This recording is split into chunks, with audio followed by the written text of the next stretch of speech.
नमस्कार, मैं हूं समीर अवस्थी। आज हम बात कर रहे हैं विश्व विरासत पर्यटन नगरी खजुराहो की। मध्य प्रदेश में विधानसभा चुनाव है और इस चुनाव के दौरान खजुराहो क्षेत्र में एक मुद्दा बहुत तेजी से गरमाया हुआ है। कांग्रेस भाजपा पर आरोप लगा रही है कि अंतर्राष्ट्रीय पर्यटन नगरी खजुराहो में चंदेल राजाओं के द्वारा मंदिरों का निर्माण कराया गया था। उन राजाओं का नाम जो है खजुराहो के अस्तित्व से मिटा दिया जा रहा है। वहीं भाजपा कांग्रेस पर आरोप लगाती है कि कई वर्षों तक तो कांग्रेस का सरकार रहा है, ऐसे में कांग्रेस ने इस तरफ ध्यान क्यों नहीं दिया। मैं बता दूं आपको कि जो चंद्रवर्मन राजा थे चंदेल, उनके द्वारा नींव रखी गई थी खजुराहो में मंदिरों का निर्माण कराने के लिए, जिसको पूरा कराने का काम किया है यशोवर्मन ने। लेकिन खजुराहो में ना तो उनके नाम से कोई स्मारक का निर्माण कराया प्रशासन ने, ना ही शासन ने। तो ऐसे में बड़ा सवाल उठता है।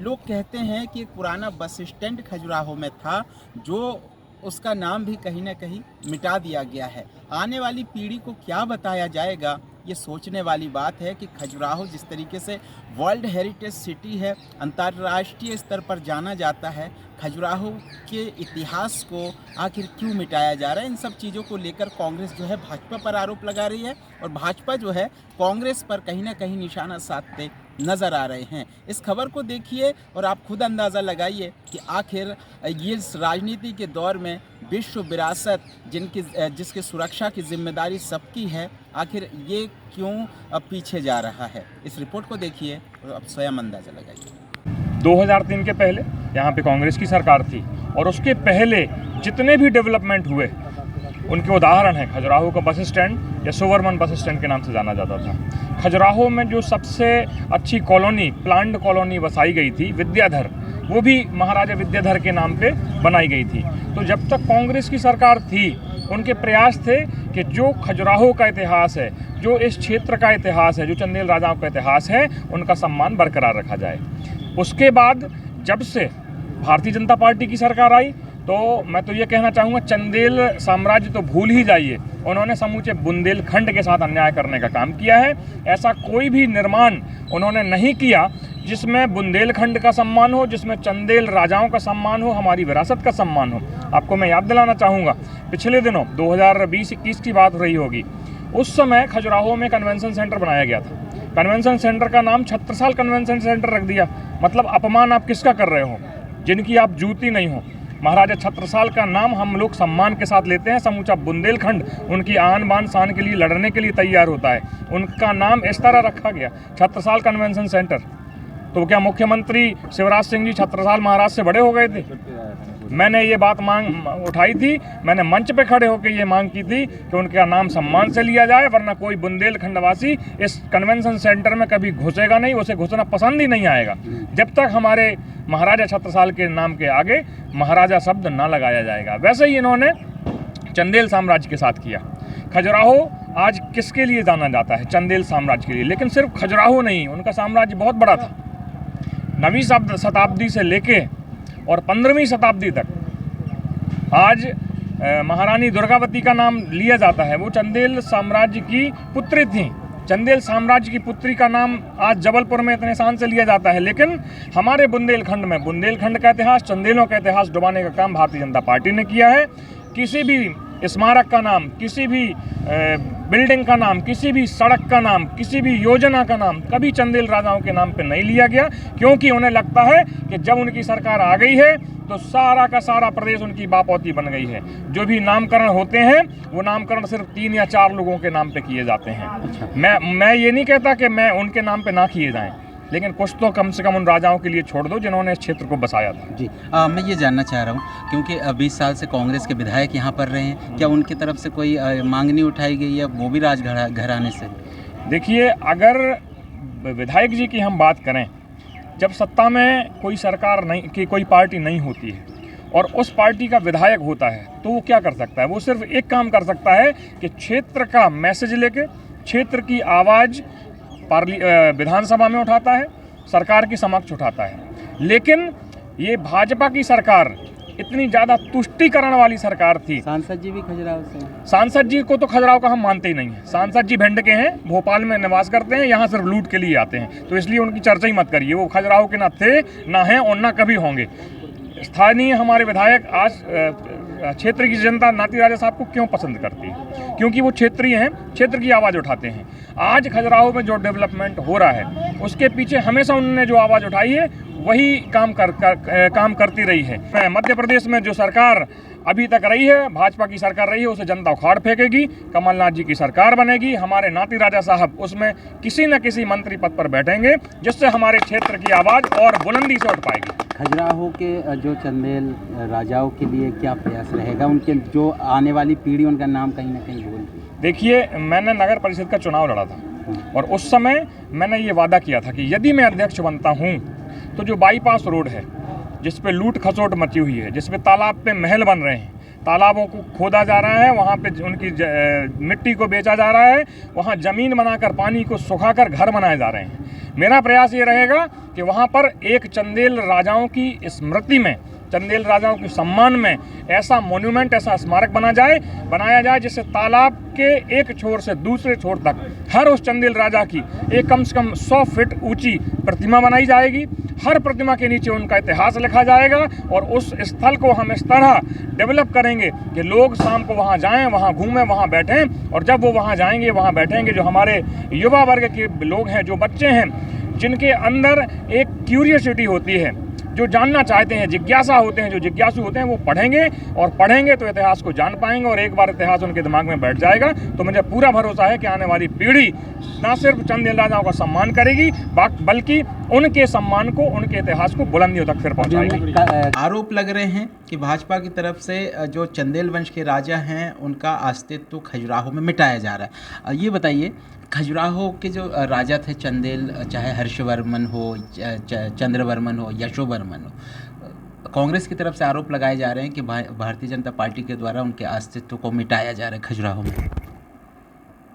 समीर जी, मुझे बड़ा हास्यास्पद लगता है कि जो चुनाव विकास के मुद्दे पर लड़ा जा रहा है, जो चुनाव विधायक जी की निष्क्रियता के मुद्दे पर जनता लड़ रही है, उस चुनाव में हमारे चंदेल कालीन जो शासक हैं, चाहे चंद्रवर्मन हो, हर्षवर्मन हो या यशोवर्मन हो, उनकी एंट्री कांग्रेस कर रही है। इसका पहला कारण जानते हैं क्या है? ये इस बात का प्रकटीकरण है कि कांग्रेस मुद्दा विहीन है, कांग्रेस के पास कोई मुद्दा नहीं है, इसलिए कांग्रेस इस तरह की बातें उठा रही हैं।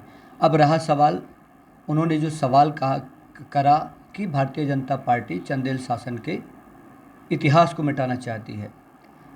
मैं कहना चाहूँगा कि इतिहास को अगर इस देश में किसी ने मिटाने का काम किया है तो वो कांग्रेस ने किया है। अकबर महान है, ये किसने पढ़ाया हमें? कांग्रेस के शासनकाल में पढ़ाया गया। बाबर महान था, हुमायूं महान था, मुग़ल लुटेरे नहीं थे। लुटेरों को हीरो किसने बनाया? ये कांग्रेस के शासनकाल में ये इतिहास फला फूला और चाटुकारिता करने वाले लोग ये इतिहास लिखते रहे, और कांग्रेस ये अनर्गल आरोप भारतीय जनता पार्टी पर लगा रही है। जो यशोवर्मन बस स्टैंड है खजुराहो का, वो बहुत पहले से है। अब रहा सवाल कि ऐसा कौन सा मूवमेंट है जो चंदेल शासकों के नाम पर हो और इसे भारतीय जनता पार्टी ने उसका नाम मिटा दिया हो। ये समझना होगा कांग्रेस को कि ये ASI, archaeological survey of India के अंतर्गत आता है जी। इनको साधुवाद देना चाहिए कनिंघम को, जिसने भारतीय पुरातत्व सर्वेक्षण विभाग की संरचना के लिए ताकत लगाई और वो विभाग आज जिंदा है। इनको ये भी पता नहीं है कि खजुराहो वर्ल्ड यूनेस्को साइट का हिस्सा है। इसलिए इसके संबंध में जब कोई भी निर्णय होता है तो ना केवल ASI के साथ सेंट्रल गवर्नमेंट, उसको जो यूनेस्को की साइट है उस पर विधिवत एक प्रपोजल जाता है और उस पर फिर निर्णय की प्रक्रिया एक लंबी प्रोसेस के बाद होती है। उसमें जहाँ तक मेरी जानकारी है, ASI के मामलों में मध्य प्रदेश सरकार का क्या रोल हो सकता है? हमारा कोई रोल कॉल नहीं है। लेकिन चूँकि कांग्रेस के पास मुद्दा नहीं है, इसलिए इस इतिहास को तोड़ने मरोड़ने, उसको मिटाने, इस प्रकार के अनलगर आरोप लगा रही है। हमने कब कहा कि खजुराहो चंदेल शासकों का बसाया हुआ नहीं है? हम तो खुद सीना ठोक कर कहते हैं कि चंदेल शासक महान थे। उन्होंने खजुराहो जैसे एक शहर को विकसित किया जो आज वर्ल्ड यूनेस्को साइट का हिस्सा है। जैसे अभी एक यहाँ पर कन्वेंशन सेंटर बना, तो कन्वेंशन सेंटर में हमारे कांग्रेस के मित्रों ने कहा था कि महाराजा छत्रसाल कन्वेंशन सेंटर नाम होना चाहिए। हमने कहाँ आपत्ति करी। जो शासक महान है उसके लिए हमने सहर्ष, उन्होंने भी मांग करी थी। पहले उसका नाम उमा जी ने सुझाया था छत्रसाल कन्वेंशन सेंटर।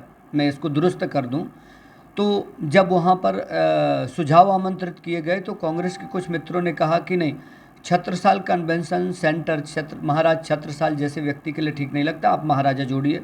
हमने तुरंत स्वीकार किया कि ठीक है ना, महाराजा छत्रसाल कन्वेंशन सेंटर जोड़ते हैं। उस समय ये सुझाव भी आ सकता था ना कि इसका नाम यशोवर्मन, हर्षवर्मन या चंद्रवर्मन कन्वेंशन सेंटर रखिए। तो कांग्रेस को इतिहास से कोई लेना देना नहीं है। कांग्रेस का मकसद ये है कि इस चुनाव में जो उनकी हारी हुई बाजी है वो कैसे उसको बैलेंस कर पाएँ। लेकिन अब बहुत दूर की बात हो गई है। कांग्रेस तो तीसरे नंबर की पार्टी बन गई है यहाँ। अब ये सब संभव नहीं है। दूसरा, और जो आपका सवाल था कि 20 साल से हमारी सरकार है, लगभग पौने 19 साल से हमारी सरकार है, नो डाउट। लेकिन इसके पहले किसकी सरकारें थीं? अगर इनको चंदेल शासकों के इतिहास से कोई वास्तव में वास्ता होता तो इसके पहले तो अनवरत कांग्रेस की सरकारें रहीं। अगर एक आध सरकार को हमारी छोड़ दें तो उस समय भी ये काम हो सकता था। तो कुल मिला के स्पष्ट होता है कि उनकी नीयत इतिहास को लेकर साफ नहीं है, विकास को लेकर साफ नहीं है और मुद्दों को लेकर साफ नहीं है। वो इधर उधर की बातें करके और कुल मिला के चुनाव में वापस आना चाहते हैं। लेकिन अब चुनाव बहुत दूर की बात हो गई है। इस बार तो कांग्रेस तीसरे नंबर की पार्टी बनकर रहेगी। भारतीय जनता पार्टी प्रचंड समर्थन के साथ राजनगर विधानसभा में विजय का परचम फहराएगी। अच्छा, ये बताइए, अगर मध्य प्रदेश में एक बार फिर भाजपा की सरकार आती है तो खजुराहो क्योंकि वर्ल्ड हेरिटेज सिटी है, विश्व भर में प्रसिद्ध है, एयरपोर्ट खजुराहो एयरपोर्ट का नाम रखने के लिए कोई प्रोसेस यशोवर्मन के नाम? Very nice. आपने अच्छा सवाल पूछा, मुझे बहुत अच्छा लगा। आप ये बताइए कि जैसे ही जब रियल एस्टेट बूम पर था या टूरिज़्म बूम पर था, अभी आप देखेंगे ऑल ओवर वर्ल्ड में टूरिज़्म थोड़ा सा डाउन हुआ है पिछले 10-15 साल में, और कोविड के बाद ख़ास तौर पर हुआ है। तो पहले जो एयर इंडिया की फ़्लाइट कंटिन्यू थी, उसके बाद तो फ़्लाइट की ये हालत थी कि हफ्ते में कभी एक दिन रहती थी खजुराहो में फ़्लाइट कनेक्टिविटी नहीं थी ना। लेकिन हमारे यशस्वी सांसद विष्णुदत्त शर्मा जी के आने के बाद हमने विस्तारा चालू कराई, स्पाइस जेट चालू कराई, और अब इंडिगो की एक फ़्लाइट भी Delhi to Banaras, Banaras to Khajuraho continue है। तो हम खजुराहो को एयर कनेक्टिविटी के साथ जोड़ रहे हैं ताकि यहाँ का टूरिज़्म डेवलप हो। और मैं इस अवसर पर बागेश्वर धाम सरकार की भी प्रशंसा करूँगा, उनको साधुवाद दूंगा कि उन्होंने आध्यात्म के माध्यम से खजुराहो को विकास की पटरी पर जो लाने का काम किया है। खजुराहो के जो होटल इंडस्ट्री थी, जो होम स्टे जैसे छोटे छोटे संस्थान थे, उनको पुनर्जीवित कर दिया है। आज हमारी जो निर्भरता है खजुराहो की, वो फॉरेनर्स से ज़्यादा इंडियंस पर है। हमारे जो इंडियन टूरिस्ट आते हैं उसके दम पर खजुराहो चल रहा है। तो हम एयर कनेक्टिविटी से जोड़ रहे हैं, हमने ट्रेन कनेक्टिविटी से जोड़ा है। देखिए, नरेंद्र मोदी जी की सरकार को जब 100 रेलवे स्टेशन को वर्ल्ड क्लास बनाने की बात हुई तो उसमें एक खजुराहो भी है। तो खजुराहो रेलवे स्टेशन का नाम भी रख सकते थे आप लोग, चंदेला डायनेस्टी। आने वाले समय में हम इसके बारे में ज़रूर विचार करेंगे। केवल रेलवे स्टेशन क्यों, रेलवे स्टेशन, एयरपोर्ट, उसके अलावा और भी चीज़ें बनाएंगे। अभी तो संभव हुआ तो मेडिकल कॉलेज, गोल्फ क्लब, खेल ग्राउंड, अभी आप देखिए मेला ग्राउंड में एक क्रिकेट खेल ग्राउंड बनना है। तो हम इस पर ज़रूर विचार करेंगे कि हमको जो महान शासक हैं जिन्होंने इस पवित्र भूमि के लिए कुछ योगदान दिया है, निश्चित तौर पर हम केवल उनकी प्रशंसा नहीं करते, हम उनका आभार ज्ञापित करेंगे। और ऐसे लोगों को जो कांग्रेस नहीं कर पाई वो सम्मान दिलाने का प्रयास हमारा होगा। हमको ये पूर्ण भरोसा है कि हम मध्य प्रदेश में सरकार भी प्रचंड बहुमत के साथ बनाएंगे।